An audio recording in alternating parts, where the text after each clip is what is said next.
Hello everyone, welcome back to the channel. I'm going to be trying very hard not to lean on our dinner table a whole lot for this video because she is jank. This is another project that we are going to be getting to at some point because this thing rattles and shakes anytime anyone just bumps it just a little bit. So I'm going to be trying to avoid doing that. But welcome back to another midweek video. In this week's video, I want to talk about another aspect of how we afford to live this lifestyle, something that I have not really seen a whole lot of nomads talking about, but I think it's really important to mention because I feel like it's huge.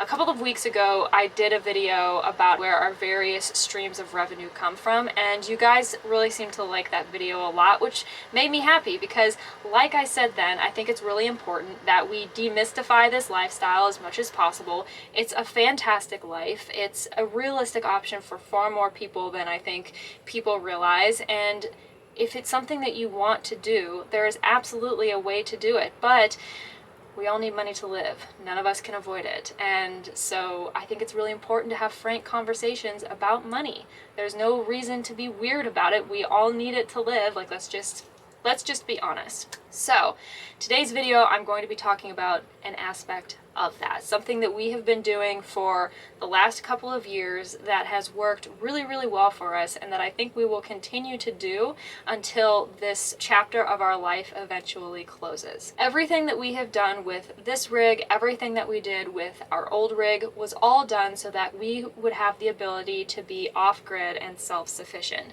That is something that is really attractive to Stuart and I both. We both prioritize having that independence, and we love going out into the middle of nowhere, being miles away from anyone, and just it being us in the beautiful nature. That is where we feed our souls.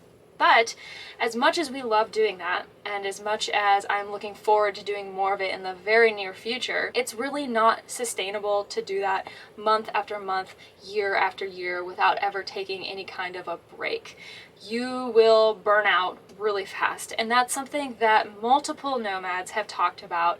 Divine on the Road, Sydney, she has talked about it. One of my favorite nomads who creates some of the most beautiful videos, Kristen Schaefer, she has talked about it. Both of them make no secret of the fact that they take breaks from road life from time to time just so that they can have something that's a little less chaotic, because there is some chaos inherent with this lifestyle. Even the best kind can start to wear on you after a while. For some people, that means that they rent Airbnbs from time to time. For other people, it means that they take on house sitting or pet sitting gigs from time to time.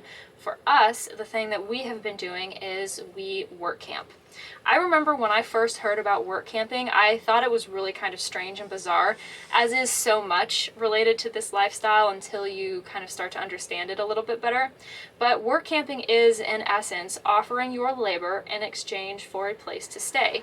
It is as feudal a system as you will probably find in today's day and age outside of like a festival in the desert. It's really a bartering type situation that can be really beneficial for all parties involved. And there are all different kinds of work camping. There is something for everyone.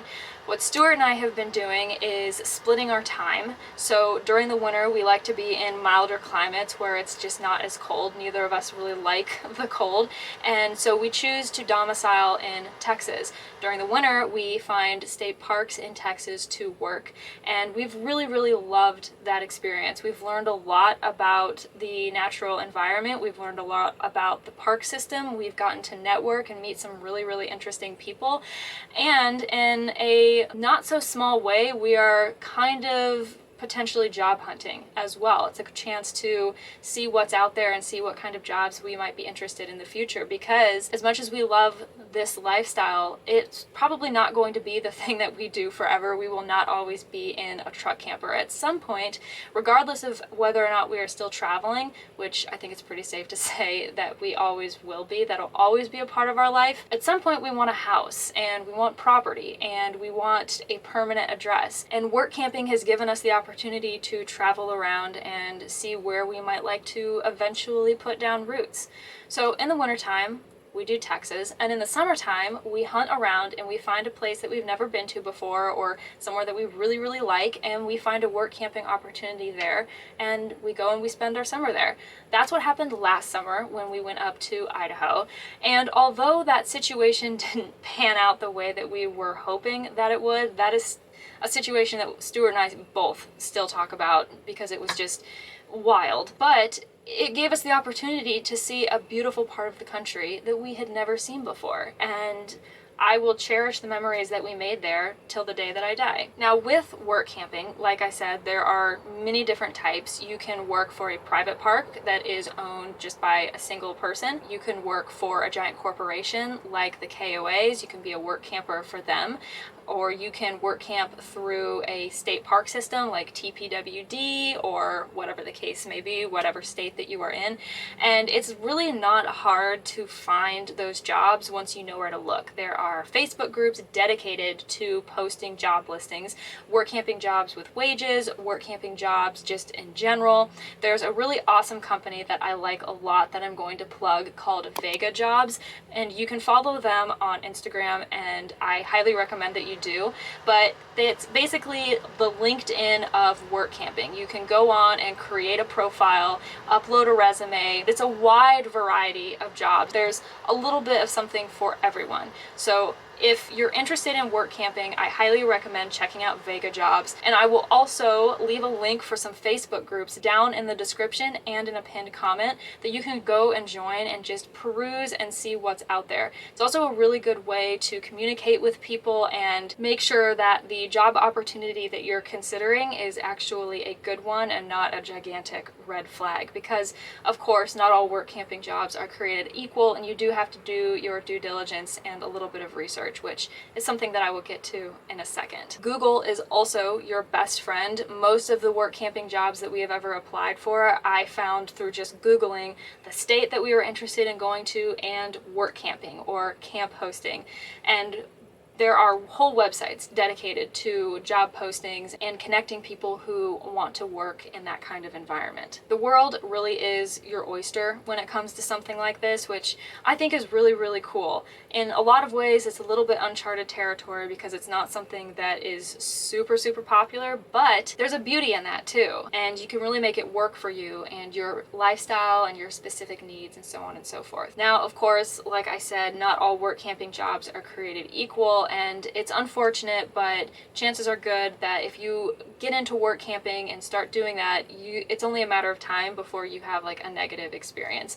And I wish it wasn't that way, but it is. Anybody that you talk to who has work camped for longer than a season has a story of some sort. It can be a little bit frustrating because you can do everything right. You can dot all of your I's and cross all of your T's, and something can still happen. You'll miss something. You'll get to where you were going, and you'll find that the job is not the way that you thought it was going to be, and it could just be a huge bummer all the way around. My biggest tips for avoiding a situation like that, and I should note that these are not foolproof, but they will help minimize the situation. It's always worth it to look at Google reviews. As soon as I find a place that I think would be good, I will go on to Google Maps and Yelp and I'll read reviews. And I pay attention to the less than 4-star reviews, anything negative that anyone has to say, because you can learn a lot just by doing that little bit of additional research. Also, I mentioned the Facebook groups. People will sometimes post on there if they had a really positive experience or if they had a really negative experience. So if there's a place that you're considering going to, you can go and search the name on those Facebook groups, and if somebody had an experience one way or the other, you'll be able to find it. You can also post on there and ask, like, hey, has anyone worked here? Is this a good place to work or not? And that's a really great way to weed out some of the competition. And then also, of course, you have to trust your gut. If you are considering a job and something about it doesn't feel right, you speak with the people that are doing the hiring or the owner or whatever, and something is just weird about it, pay attention to that and don't ignore those red flags. In our situation in Idaho, it was kind of a perfect storm because we did all of those things and it was all perfect on the face of it, and it was great for 3 months, and then it slowly deteriorated the longer that we were there. And that's because no matter what you do, at the end of the day, you cannot completely eliminate just the human element of it all. And it doesn't take but one person to really ruin an experience for all parties involved. But the flip side of that is that you can leave anytime that you want. If the situation is not benefiting you or the other parties involved and you feel that you're not being appreciated or that the environment is not safe, you can leave. And it's completely fine to do that. And you'll be on your way to the next opportunity before you know it.